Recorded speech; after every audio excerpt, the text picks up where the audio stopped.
Bonjour les amis, aujourd'hui je vais vous présenter la bréouate au poulet. Donc suivez ma recette, j'ai détaillé étape par étape pour réussir ces délicieuses bréouates. Regardez l'intérieur ce que ça donne, on voit vraiment bien le poulet, tout ce que j'ai mis dedans, champignons, poivrons, oignons, persil. Et écoutez-moi ça, vous entendez ce croustillant? Alors, si vous avez aimé ma vidéo, n'oubliez pas de liker, de partager et de vous abonner. À bientôt! Alors, pour mes briques au poulet, j'ai besoin de 500 g de poulet, j'ai besoin de 2 oignons, un petit peu de persil, quelques feuilles de menthe, du poivron, 2 poivrons rouges que j'ai épluchés, je vous montrerai comment. J'ai à peu près 100 g de champignons frais de Paris, une petite poignée de fromage râpé, une cuillère à café de gingembre, une cuillère à café de curcuma, une cuillère à café de poivre blanc, une cuillère à café de sel et j'ai 2 cuillères à soupe d'huile d'olive pour la cuisson. Et j'ai des feuilles de briques. Donc on va commencer, je vais vous montrer comment faire pour couper le poulet, émincer les oignons et tout le reste des légumes. Donc voilà, je vais vous montrer comment éplucher un poivron. Donc on prend un économe et on l'épluche comme si on épluchait n'importe quel légume. Comme ça, vous n'avez pas cette pellicule quand vous allez faire frire votre poivron. C'est que le poivron, quand il cuit, des fois, il y a cette pellicule qui est un peu gênante. Et comme ça, on n'a pas à le griller. Ce que je veux, c'est vraiment le faire sauter à feu vif. Voilà. Donc, tous mes poivrons, 2 poivrons. Donc là, je vais émincer mes oignons très finement, le poivron finement, les champignons pareil et mon poulet exactement la même chose très finement parce que ce que je veux c'est une cuisson rapide.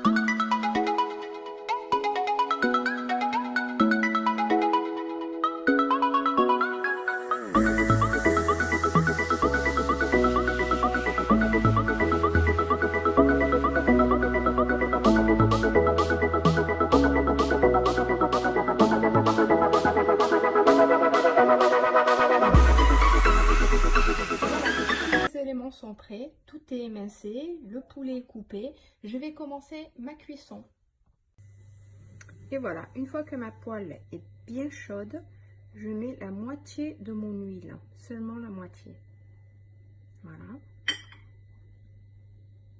Vous vérifiez, il faut que vraiment soit bien chaude. Ce que je veux, c'est vraiment saisir la viande, c'est-à-dire la colorer tout de suite. Du coup, en la colorant, on aura vraiment tous les sucres au fond de la poêle. Et comme ça, on pourra mettre nos oignons, nos poivrons, champignons. Ils auront vraiment le goût du poulet. Donc là, je mets mon poulet. Vous entendez? Laisse ma poêle est chaude.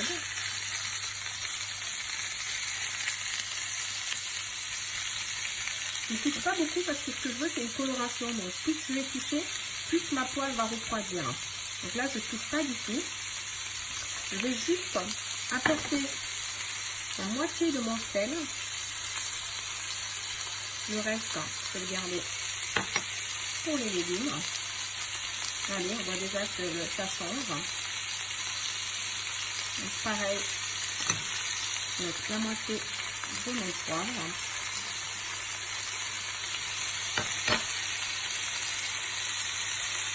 Moi, je le mets sur feu. Il faut vraiment que votre feu soit fort. Donc moi, sur ma plaque induction, je mets le type. Si vous êtes sur un feu à gaz, il faut vraiment que votre feu soit fort. Allez, vous avez vu quand je fais ma viande? Allez, elle commence déjà à se saisir.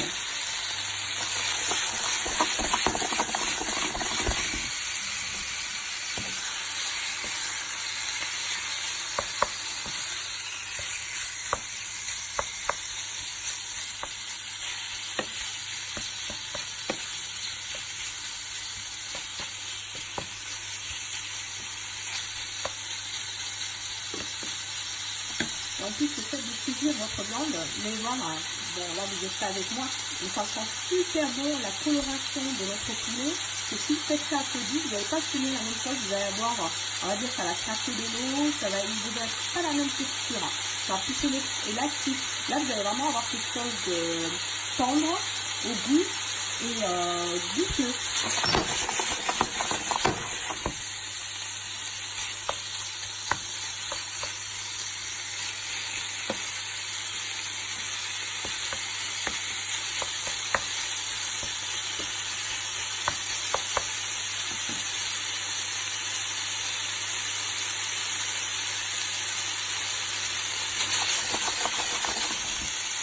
aujourd'hui, j'ai mis poivron, champignons.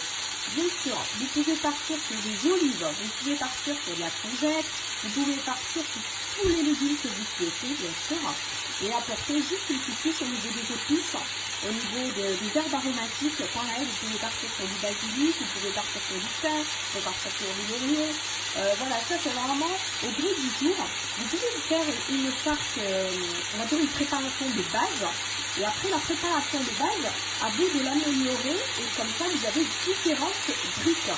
C'est-à-dire à la fin de la cuisson, vous pouvez les séparer et les remettre vraiment, on va dire, une petite minute à la poêle pour en rajouter des aromates, pour rajouter des olives, pourquoi pas du pesto, pourquoi pas des amandes.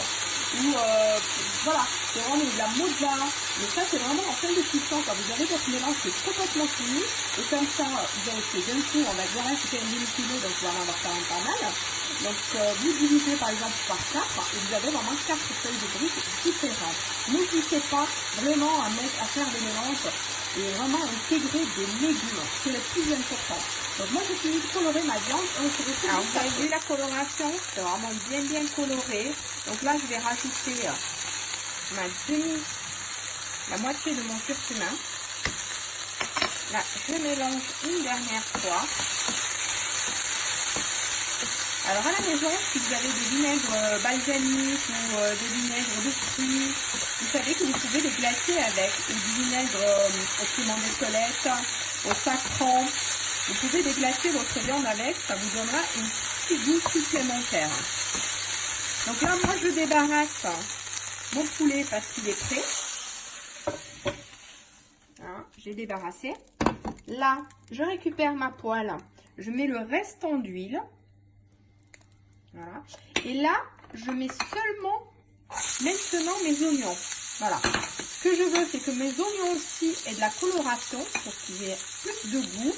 Donc, je vais les faire revenir. Voilà. Pareil, toujours sur 10. Voilà.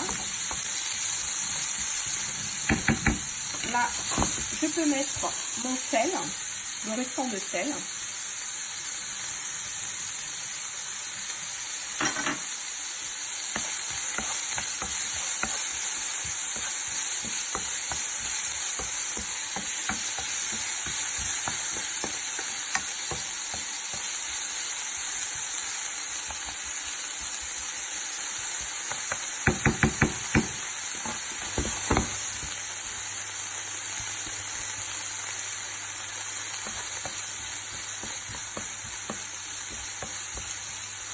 Alors tous ces vinaigres dont j'ai parlé tout à l'heure, balsamique, piment d'Espelette, au safran, vous en avez au poivron, vous en avez à la tomate, vous avez à la mangue, tout ça par contre ça se trouve à Métro.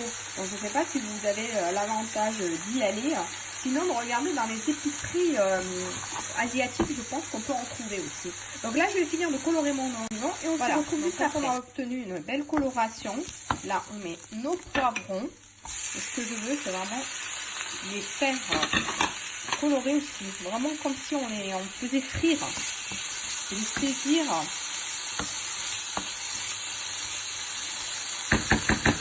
Le fait de les saisir, ça va leur donner un meilleur goût. Vous allez vraiment bien les sentir dans vos briques. Bien sûr, si vous aimez les poivrons. Hein. Alors tout à l'heure, on était parti sur qu'est-ce qu'on pouvait mettre dedans. N'hésitez pas aussi à mettre des épinards. Hein. Pourquoi pas? Ceux qui aiment les épinards, de mettre de la roquette. Ça vous apportera une petite touche un petit peu acidulée, la roquette. Voilà, pour ça, vous pouvez rajouter des fruits secs, des abricots, du raisin sec. Voilà, vraiment, un fruit sec, vous pouvez mettre ce que vous voulez. Donc là, je vais bien colorer mes poivrons et on se retrouve juste après. Une fois que nos poivrons sont bien colorés, là, à ce moment-là seulement, je mets mes champignons. Je vais bien revenir aussi. Vous allez voir, les champignons vont recracher de l'eau. Il faudra vraiment laisser que toute l'eau soit absorbée. Donc là, je finis mes épices, ce qui est resté. Donc, mon poivre. Je finis mon curcuma.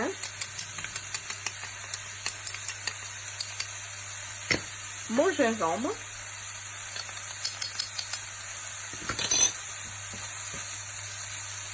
Au niveau des épices, vous pouvez aussi mettre du ras el hanout. Vous pouvez partir aussi sur un peu de cannelle. Ça marche très bien avec le poulet. Si vous mettez la cannelle, n'oubliez pas de mettre une petite pincée de miel. Voilà, on se retrouve après la cuisson des champignons. Voilà, nos champignons sont cuits. Du coup, je remets mon poulet avec quand même pour qu'il se mélange avec tous les légumes. On mélange bien. Je vous ferai une petite version avec de la kfta. Vous savez que vous pouvez faire des briques aussi à base de légumes. Pour ceux qui ne mangent pas de protéines, ils peuvent faire des briques juste avec des légumes, mais bien les faire cuire. Il ne faut vraiment pas qu'il y ait de jus, sinon votre brique elle va tremper. Donc voilà, donc là le mélange. On va bien mélanger. Il ne reste plus qu'à mettre mon persil et ma menthe. Aujourd'hui j'ai mis de la menthe. Vous pouvez mettre persil, coriandre. Et comme j'ai dit, toutes les herbes aromatiques que vous souhaitez ou que vous aimez. Voilà. On éteint, on mélange une dernière fois, hors feu. Moi j'ai éteint ma plaque, c'est vraiment au feu qu'on mélange. Là je mets cette préparation à refroidir avant de faire nos briques. Il ne faut vraiment pas mettre notre préparation chaude, sinon notre feuille de brique va se déchirer. Donc on se retrouve après pour faire cette version. Je vais rajouter une petite poignée de fromage râpé. Vous pouvez partir sur la mozzarella, vous pouvez partir sur tous les fromages, mais vraiment en fin de cuisson, c'est-à-dire c'est vraiment hors feu. Bon, et là on mélange. Quand c'est encore chaud, comme ça notre fromage va commencer à fondre. Voilà, à tout à l'heure. Voilà, ma farce a refroidi. Donc là j'ai pris mes feuilles de briques, je vais les couper en deux. J'en ai superposé plusieurs à la fois. Je les coupe en deux. À l'aide d'un couteau ou à l'aide d'un ciseau. Donc aujourd'hui, on va faire la version triangle. On peut faire des rectangles, on peut faire en forme de cigare. Mais là aujourd'hui, ça va être vraiment la forme triangle. Donc je prends à peu près une cuillère de farce. Je tourne ma pâte pour faire un rectangle. Et là, vous allez voir, je n'ai plus qu'à passer le bout qui est là par-dessus. Là, j'ai déjà un triangle. J'ai plus qu'à appuyer sur cet angle-là et cet angle-là. Regardez, ça se tourne tout seul. Regardez, hop, hop. Ça, c'est soit vous le rentrez à l'intérieur, comme ça. C'est soit vous faites une colle à base de farine et d'eau. Donc, pas beaucoup d'eau, il faut que ça fasse comme une petite colle. Voilà, notre brique est prête. Je la mets de côté. J'en refais une autre avec vous. Donc, je reprends une cuillère de farce. J'insiste, la farce doit être froide. Donc, je refais mon triangle. J'ai cette pointe-là que je repasse pour avoir déjà un triangle. Et là, j'ai plus qu'à tourner. Regardez, ça se tourne tout seul si on met notre doigt part et d'autre. Voilà. Et je rentre ce qui me reste à l'intérieur. Voilà, là, nous avons notre brique. Donc, je continue jusqu'à ce que j'ai plus de farce.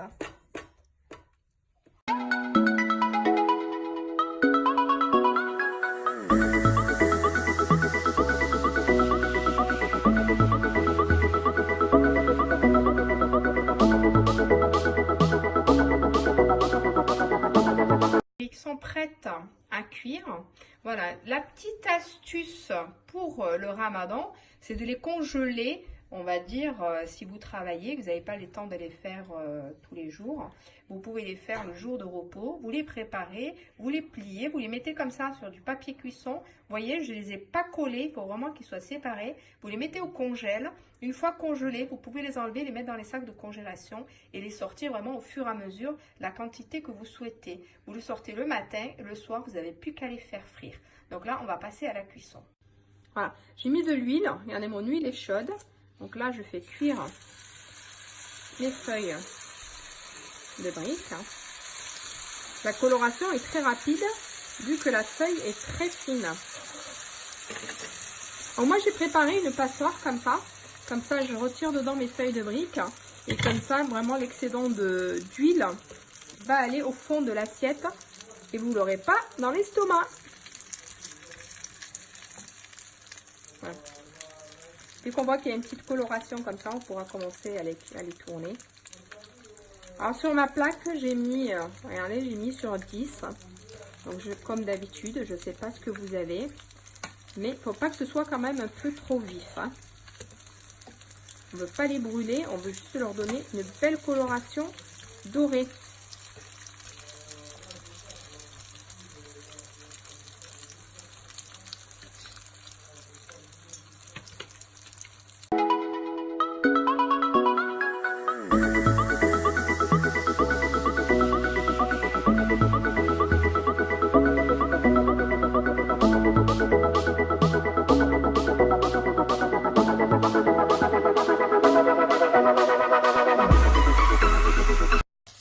Voilà, mes briques sont prêtes, elles sont toutes colorées, croustillantes à souhait. Bonne dégustation!